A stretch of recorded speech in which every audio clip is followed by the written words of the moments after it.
I'm going to show you how to crochet scrunchie in under 20 minutes. No sewing, no glue, and it's easy and perfect for beginners. And the best part is you only need 3 things to make this. Okay, since it's under 20 minutes, let us start the timer.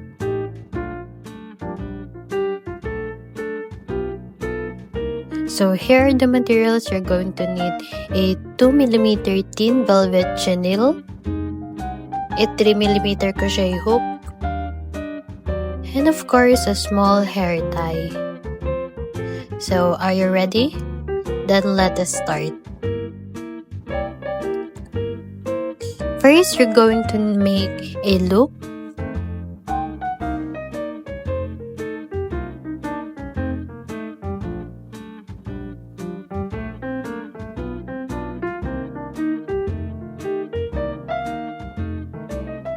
Then insert the hair tie into the yarn.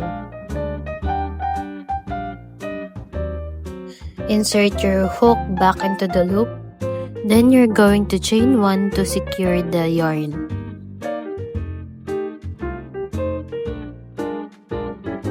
Insert your hook into the hair tie and make 1 single crochet.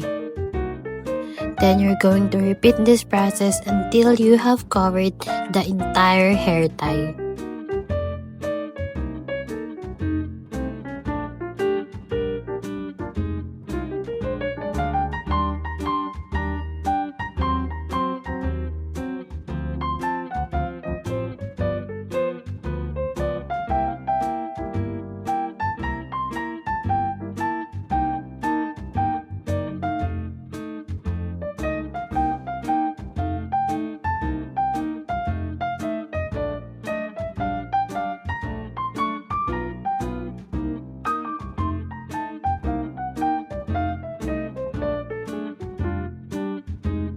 Now, here's the part most beginners get wrong. You have to make sure that it's scrunchy, so you kinda need to scrunch it up and add more single crochet into the hair tie.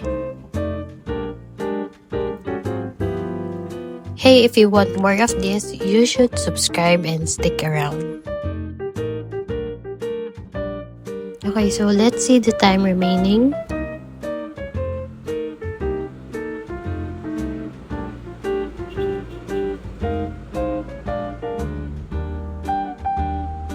So if you're okay with how scrunchy it is, slip stitch into the first chain.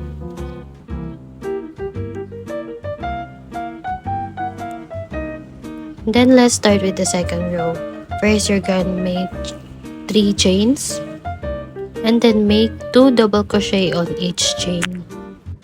Then you're going to repeat this until you have reached the end of the row. If you're just starting out and want to crochet cute, giftable pieces, I made a little series where you can follow along. It's linked in the description below.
And if you've reached the end of the row, you're going to slip stitch into the top of the first 3 chains.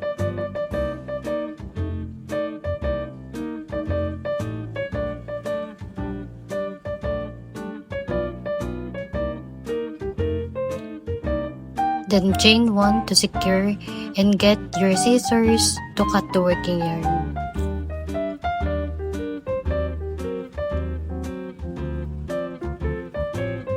Using your hook, we're going to insert and hide the excess yarns inside the hair tie.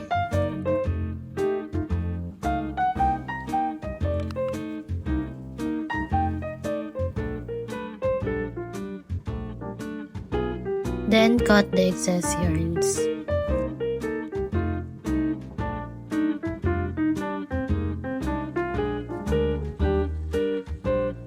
And now we're done with our velvet crochet scrunchie. So time check, we still have a minute left.